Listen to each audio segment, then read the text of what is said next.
समाचार मिला और समाचार मिलते ही गुरु जी का आदेश है, भरत जी शत्रुघ्न जी तुरंत आए कहाँ? अयोध्या। आज अयोध्या के लोग कोई भरत जी की ओर देखे भी नहीं। अपराध तो किसका था? केकई का, लेकिन दंड किसे भोगना पड़ा? बेटे को। भरत जी आए, किसी ने देखा नहीं। भरत जी को लगा कि अयोध्या में वो चमक नहीं है, वो तेज नहीं है। क्या बात है? शत्रुघ्न से बात की, पहुंचे, कोई मिलने को तैयार नहीं, केवल केकई और मंथरा। मंथरा केकई का दरवाजा खुला, मंथरा ने बताया भरत आगे, भरत आगे। तो केकई ने सोचा पहले मैं मिल लूं, कहीं ऐसा नहीं पिताजी की ओर जाए तो उसका दिल दिमाग खराब हो जाए। तो केकई मिली, तिलक किया, आरती की और पूछी सामायिक का समाचार। भरत जी ने सुनाया।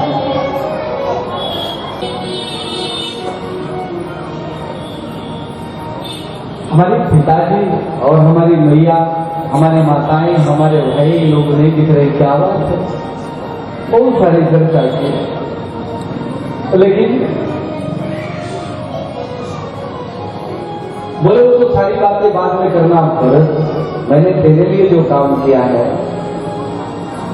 वो काम बड़े मुश्किल में हुआ। वो तो बेचारी मंथरा सहायता की तो बात बन गई, नहीं तो बिगड़ गया। लेकिन एक बात बिगड़ गई, कौन सी? बोले पिताजी तुम्हारे स्वर्ग से आए। पिताजी के बात को सुना जब भरत जी तो सूख गए। पिताजी स्वर्ग चले गए, कौन सी बात तुमने बताई? पिताजी को स्वर्ग जाना पड़ा। भरत जी के हृदय फटने लगा और जमीन पर गिर पड़े। केकई ने उठाया, फिर पूछा कि क्या भैया राम नहीं थे उस समय? राम किधर है? बड़े भैया राम किधर है? लक्ष्मण किधर है? तब इसने सारी स्थिति बताई। आज भरत ने केकई जी से कहा कि भैया ये तूने क्या ठान के रख दिया? रिमैया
भी सुनाई, इतनी सुनाई, गिरी न जीभ मुख पड़े न कीड़ा, पर मांगत मुख भरी नहीं पीरा। कि तुम्हारी जीभ क्या करके गिर क्यों नहीं गई? गरी न जीभ पड़े नहीं कीड़ा, तेरे जीभ गल की गिरी क्यों नहीं, इसमें कीड़े क्यों नहीं पड़ गए? तूने जिस समय राम को मुझसे अलग किया, पर मांगत मुख वही नहीं पीरा। उस समय वरदान मांगते समय, वरदान मांगते समय तुझे पीड़ा नहीं हुई? गरी न जीभ मुख पड़े न कीड़ा, पर मांगे तुमको वही नहीं पीड़ा। वरदान मांगते समय तुम्हारे मुख में पीड़ा नहीं हुई। अरे तुम्हें अगर ऐसे ही करना था, मुझे राम से अलग करना था, तो जन्म जब लिया था तभी मार दी थी, या मुझे पैदा ही नहीं करता। दिव्य जीवन रघुवीर दिवीना, वो जीवन जो राम के बिना है उसे धिक्कार है। तुमने तो मेरी स्थिति ऐसी करी है जैसे लोग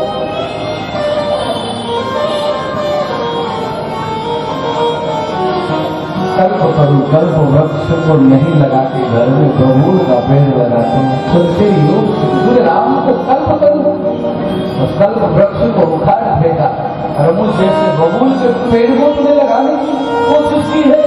दूसरा, तूने ऐसी स्थिति की है कि पेड़ को काट दिया, पेड़ को काट दिया और पत्ते में पानी डाल रही है, तो बताओ पेड़ कैसे हरा भरा होगा? पेड़ ही नहीं बचता, वो कैसे हरा भरा? लेकिन पिताजी के मरने की बात तो ठीक रही। जब राम जी के विषय में बात हुई तो भरत विसरो पितु मरण, भरत जी को पिता के मरने की बात वो तो पीछे हो गई, राम के वन गमन की बात आ गया, जमीन पर गिर पड़े। शत्रुघ्न जी आए, गई ने बताया था, इस मंथरा में सहारा किया। शत्रुघ्न को पता लगा कि इसके कारण बात बिगड़ी, तो शत्रुघ्न ने चोटी पकड़ के ऐसे पटकनी लगाई, घुमक लाश कुबर मारा। अरे मंथरा, तूने हमारी सारी अयोध्या में तहस नहस कर दिया। भरत दयाल देव छुड़ाई, भरत जी उठे पकड़े, तो शत्रुघ्न रुक जाओ, ऐसे मत मारो, इसका कोई दोष नहीं। जब यही नहीं समझी महारानी, मेरे तो दासी। अब भरत जी को लगा मैं कहाँ जाऊं, किससे मुंह दिखाऊं, किससे बात करूं। कौशल्या जी के घर पर पहुंचे। कौशल्या के मैया कौशल्या, एक तो पति नहीं, दूसरे पुत्र नहीं, मैया एकांत में बैठी।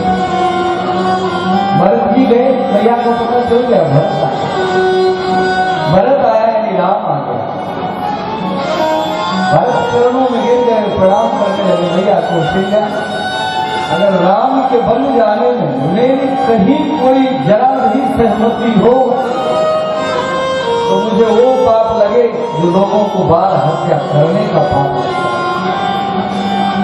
मुझे वो पाप लगे जो ब्राह्मण की हत्या करने का पाप लगता है। वो हत्या पाप, इस सारे जगत के जितने पाप है वो सब कुछ पर लग जाए ना, अगर मेरी सहमति के कई की बातों पर हो।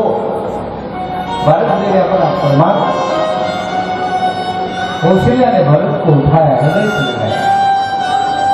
भरत, मुझे पता है ये सुरसरी उल्टी क्यों न बनने लगे, सूर्य के जगह में चंद्रमा क्यों न निकल आए, लेकिन मुझे पता है कि भरत के हृदय में राम के प्रति विरोध नहीं हो, और राम के लिए भरत कभी ऐसा सोच नहीं। मुझे पता है बेटा, भले भरत तो नहीं, लेकिन भरत राम चला गया, सारी कथा सुनाई, रातों रात बात बिगड़ी भरत। लेकिन राम मेरा चला गया, एक शब्द को प्रणाम करते गया, तुम्हारे लिए कहा कि भरत आएगा। मां भरत के प्रति, भरत ने तो मुझे देखा, राम का पावन आदर्श सुनकर भरत जी चरणों में बार बार गिरते, मैया कौशल्या समझाती बेटा, राम जी का वनगमन की जो कथा है बड़ी ही दयनीय है। कहे तो सुनते आवे आखी और कोई पाए।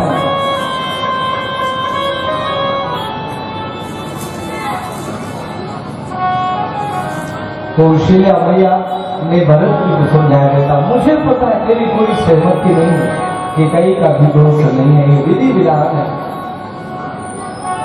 तेरी माँ का भी कोई गुण नहीं, माँ का तो दोष है नहीं, कि कई का भी दोष विधि विधान है। जो होना होता है, भरत को अंधे की कथा सुनाई, तुम्हारे पिताजी ने ऐसा किया, ऐसा हुआ, ये सारी बातें थी, कैसे कैसे तो बुझाया भरत। तो ठीक है, राम तो बन चला गया, पर तुम हो, अब तुम्हारे पिता के प्राण नहीं पर तन अभी पड़ेंगे नाव में। चलो पहले वो क्रिया करो, ये सब भूलो, पहले ये करो जो सब। और कौशल्या मैया ने भरत जी को आश्वासन दिया, गुरु वशिष्ठ ने भी। भरत जी ने अपने पिता की जो क्रिया है, जो संस्कार थे, अंतिम संस्कार, दोनों संस्कार, उसे विधि विधान से किया। और ऐसे किया, अगर ब्राह्मणों ने एक बार प्रणाम करने को कहीं कहा तो भरत जी ने 100 बार किया। कहीं 1 रुपये दान करने की बात कही तो भरत जी ने हजारों रुपये दान किया कि मेरे पिता जी की अधोगति नहीं हो। अनेकों प्रकार से भरत ने ये 13वीं हुई, 13 दिन के बाद भोज भंडारा जो भी होता है हमारे आपके यहाँ, हमारे नियम पूरे हुए।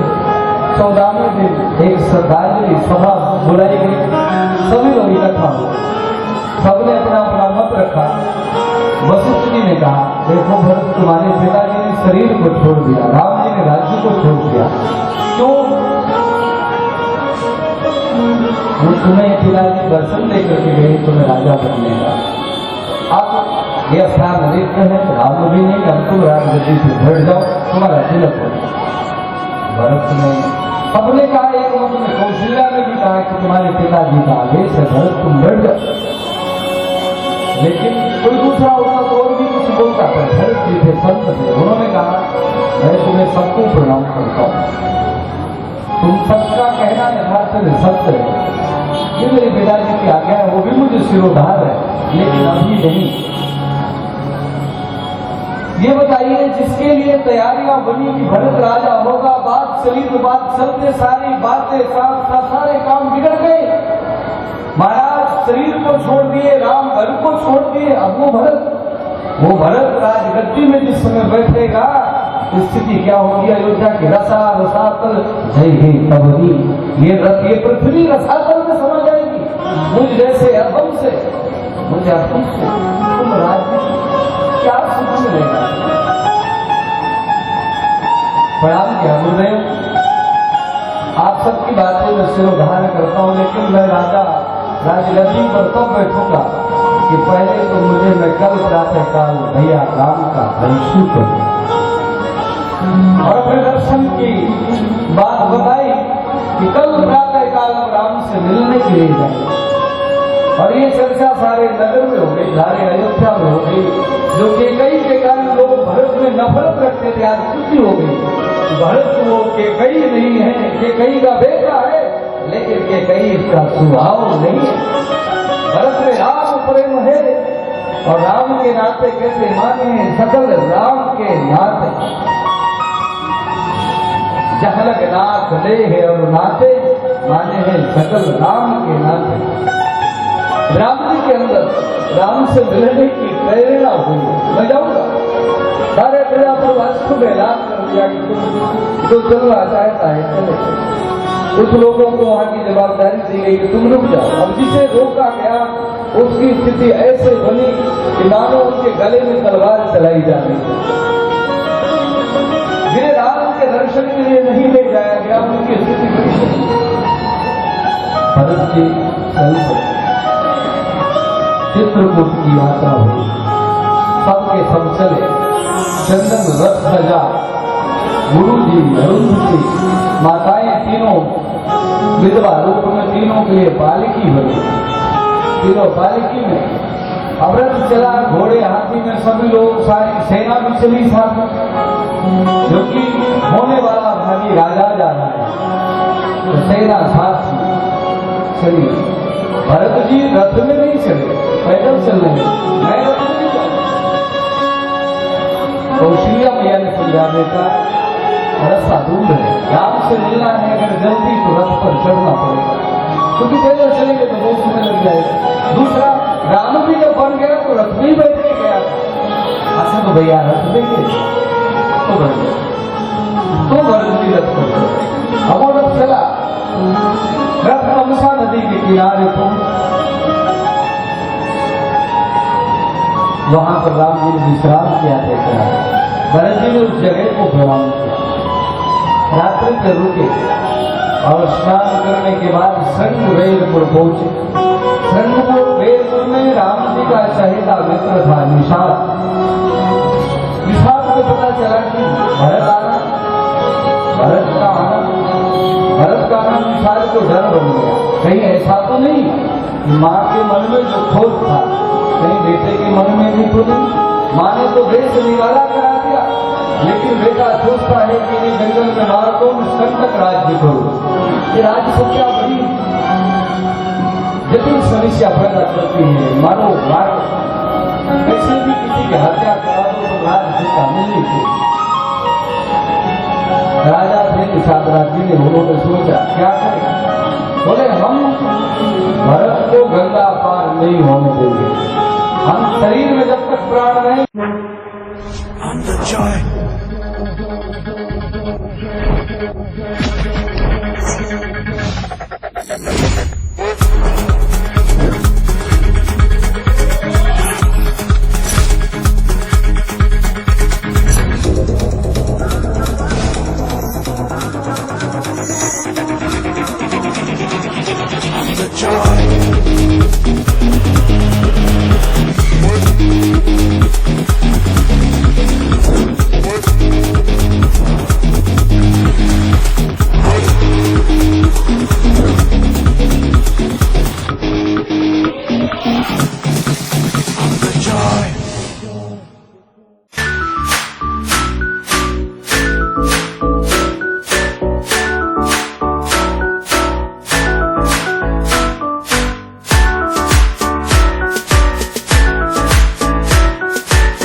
नमस्कार, मेरा नाम मृणाल जैन है।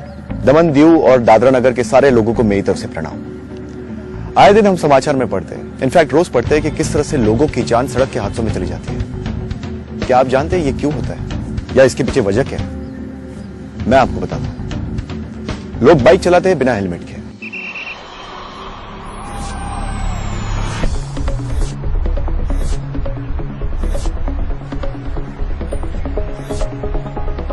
अच्छा कि आपने हेलमेट पहन लिया, लेकिन ये हेलमेट हमारे डर से नहीं, अपनी सुरक्षा के लिए पहना करो। शाबाश। गाड़ी चलाते वक्त फोन पे बात तक करते हैं।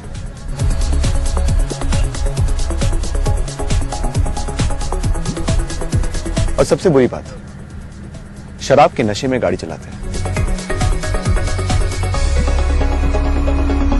गाड़ी चलाते हैं बिना सीट बेल्ट के।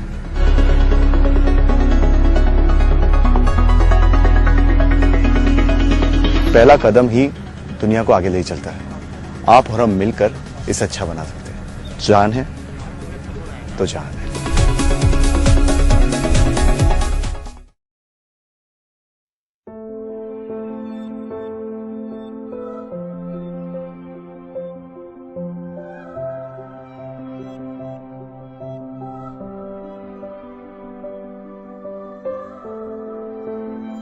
સંઘ પ્રદેશ દમણ દીવ પ્રશાસનના આરોગ્ય વિભાગના અંતર્ગત આવતા રાષ્ટ્રીય વેક્ટરજનિત રોગ નિયંત્રણ કાર્યક્રમ લોકોને અપીલ કરે છે કે ડેન્ગ્યુ અને મલેરિયા રોગનો ફેલાવો અટકાવવા ઘરની આસપાસ સાફ સફાઈ રાખવી, પાણીનો જમાવડો કરવો નહીં, કુલર, ફ્રીજની ટ્રે, ફૂલદાનીની ટ્રે, સિમેન્ટની ખુલ્લી ટાંકીઓ, કોઠી, પીપ, માટલું વગેરેને દર 3 દિવસે ખાલી કરી તદ્દન સૂકું કરી નવું પાણી ભરવું, બીમારીના લક્ષણો જણાય તો તાત્કાલિક આરોગ્ય કેન્દ્રમાં સારવાર લેવી। વધુ જાણકારી માટે ટોલ ફ્રી નંબર 104 પર સંપર્ક કરો।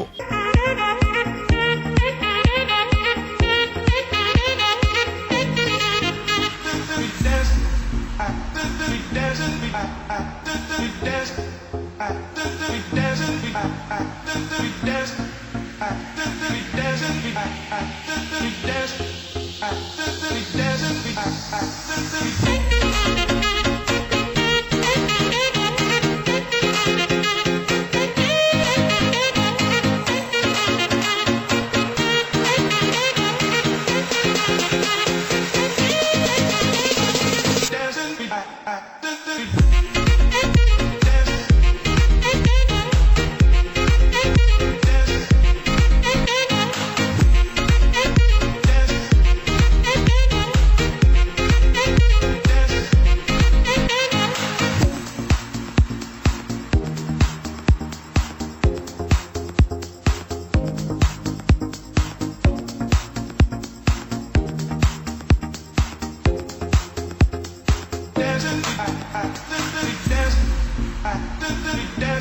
સાંભળો છો દમણ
અમારા સમાચારો તમને પસંદ આવ્યા હોય અને સંતોષકારક જણાય તો અમારી ચેનલને સબસ્ક્રાઇબ કરો, સાથે સાથે લાઇક અને શેર પણ કરો. જનમંચ ન્યૂઝ ચેનલ તથા રાષ્ટ્રીય અને સ્થાનિક ગુજરાતી, હિન્દી, અંગ્રેજી અખબારોમાં જાહેરાતો આપવા માટે સંપર્ક કરો નીરવ ભટ્ટ, મોબાઈલ નંબર 9228105414. ઓફિસનું સરનામું shop number 2, Benazir chamber, Kharivad main road, PWD પાણીની ટાંકીની સામે, નાની દમણ, દમણ.